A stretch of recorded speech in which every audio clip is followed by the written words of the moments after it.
So Sabrina's hunching on a former felon. Karen is finally connecting with Faith.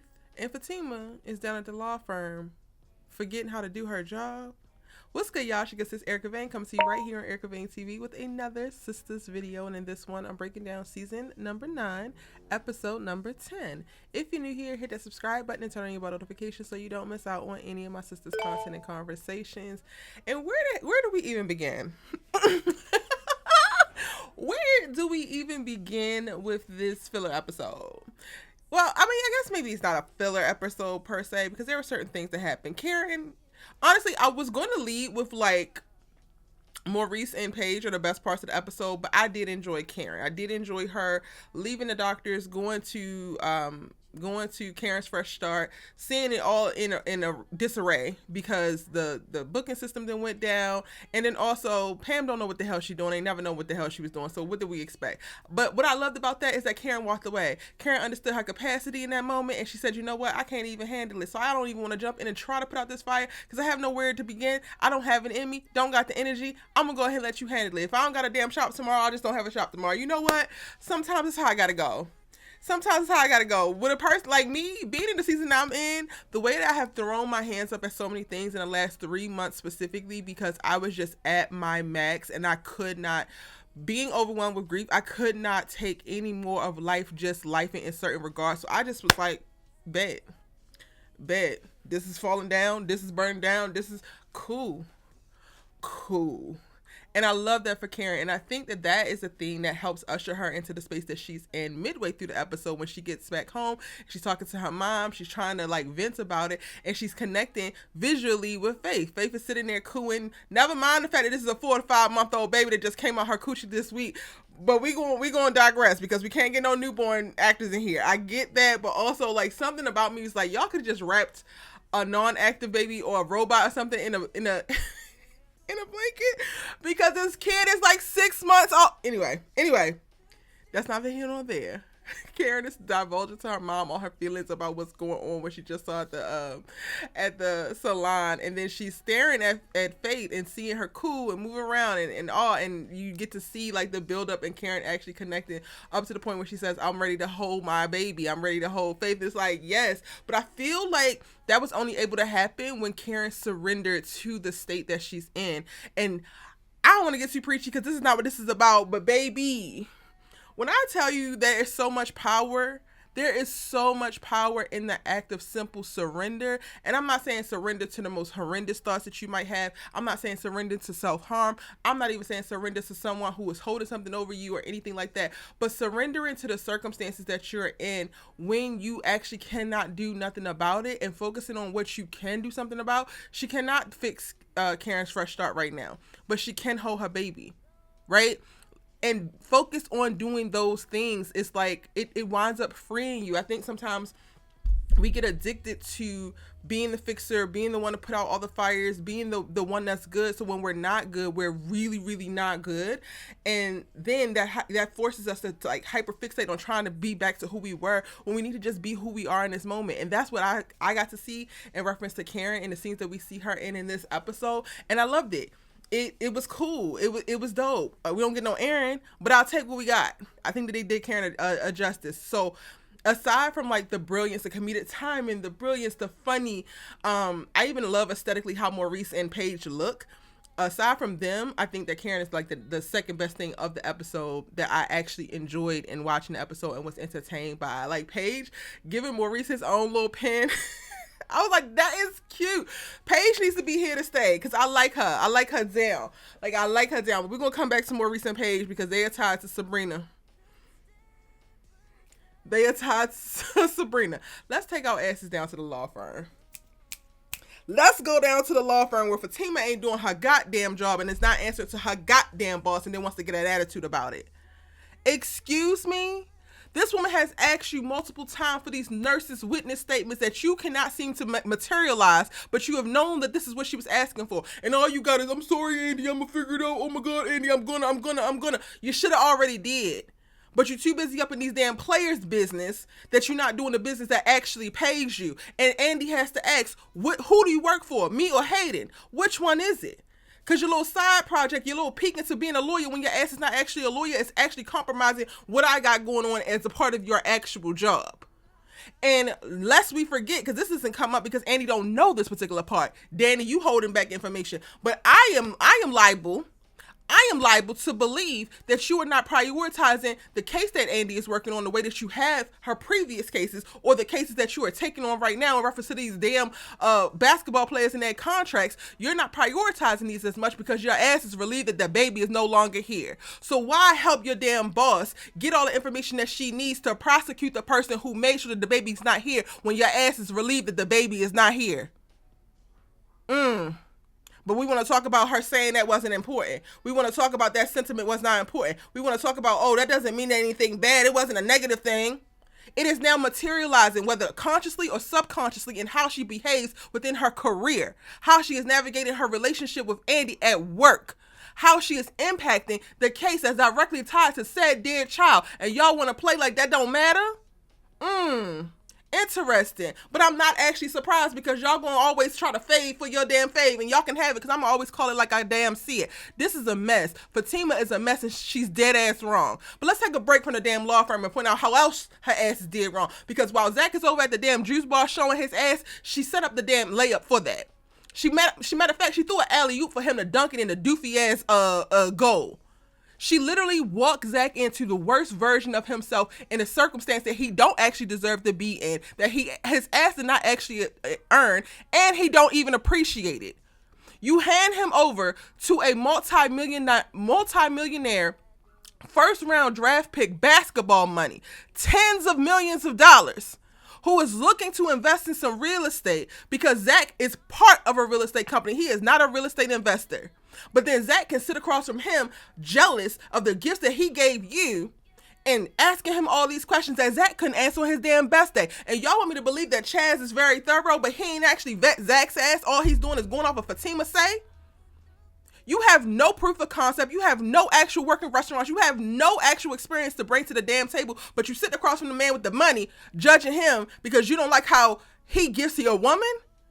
And then I hate this for Zach as a character, because this jealous era is going to quickly rush out his grief era, so he don't even get to mourn his damn dead baby, because he's too focused on trying to be the man, jumping his damn ego bag real quick, so that he can prove that he's supposed to be with Fatima when her ass is not going anywhere anyway. She just likes the damn attention, and she likes mess. I don't give a damn what y'all saying. The way that Fatima moves, this is showing me that her ass likes drama. Her ass likes mess, because she's stirring it up and she's not actually diffusing a damn thing. There's certain little piles of little hornet's nests that her ass is kicking over on purpose just so that she can have a swarm. And ain't nobody gonna tell me anything otherwise, because you know your fiance, you know your boyfriend, you know your future baby daddy. He's a jealous man. He's an insecure man. He's an unaccomplished man, to be quite honest. So even with you lining him up to make this damn deal, there's not a presentation in foot.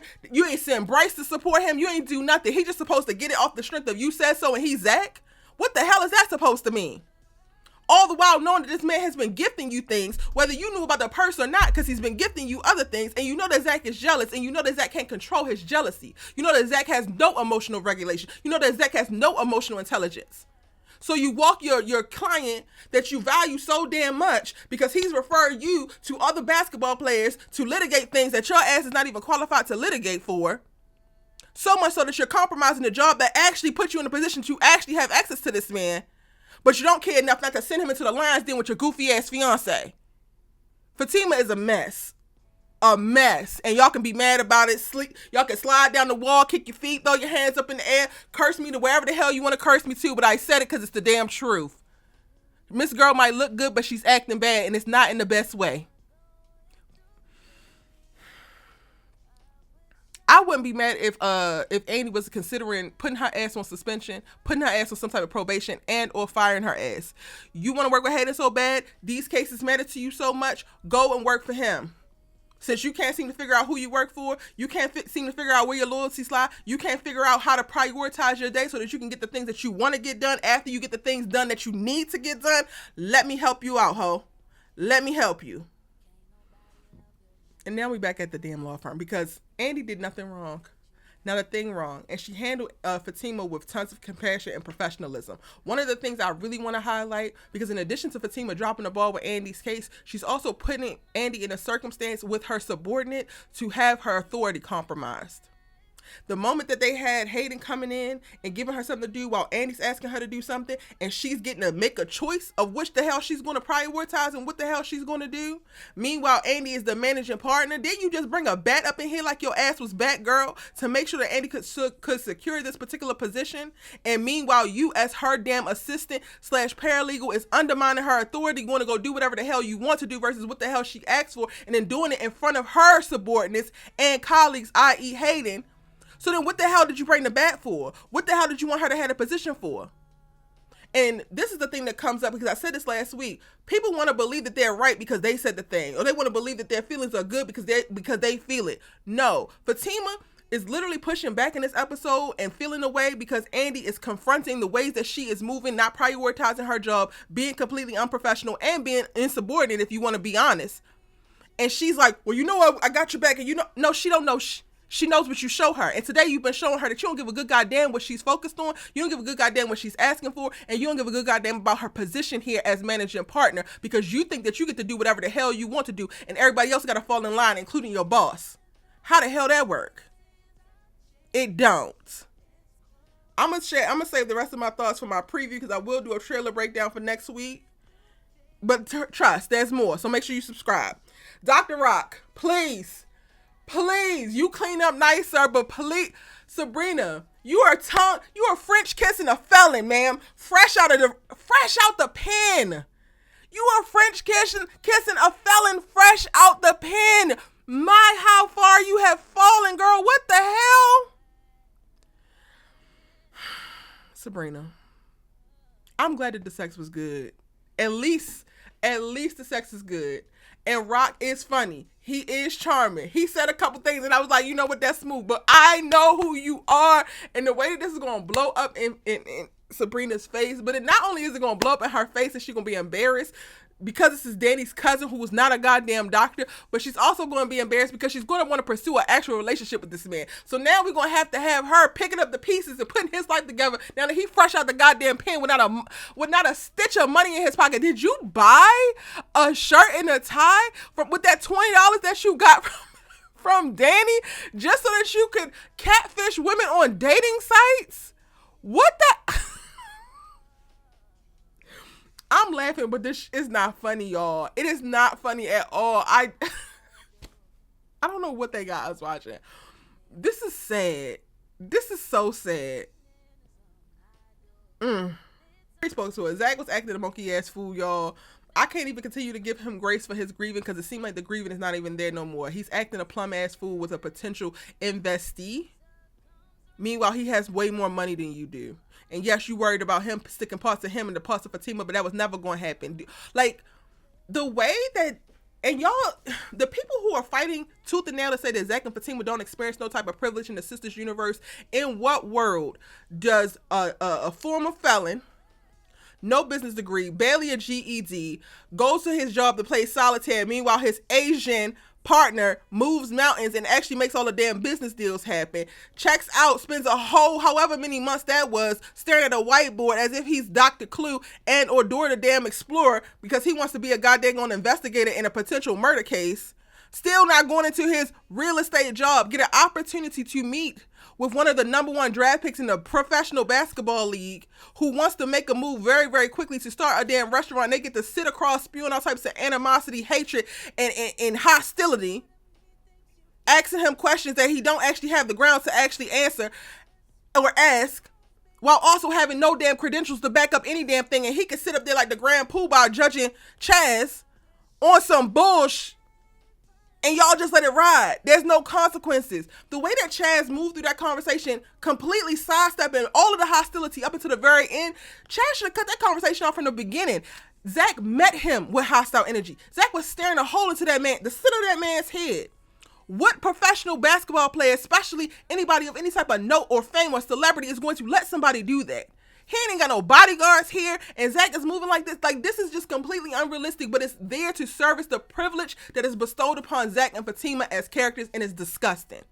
Because if you're going to have Zach acting the way that he's going to act, then you need to have him have real ass consequences that come with said actions, and they refuse to do it. The same way that Fatima gets to traipse her ass all around that damn law firm doing whatever the hell she wants when she would have been fired, Zach is also doing the same thing. And at some point, I'm going to need Fatima to start to suffer some consequences in the Sistas universe. Because y'all can do whatever the hell y'all want to on that damn show. But over here, it's not about y'all. And with that said, I'm going to go ahead and get out of here. Let me get ready for Our Sister's Keeper. Make sure y'all watch. See you in the next one.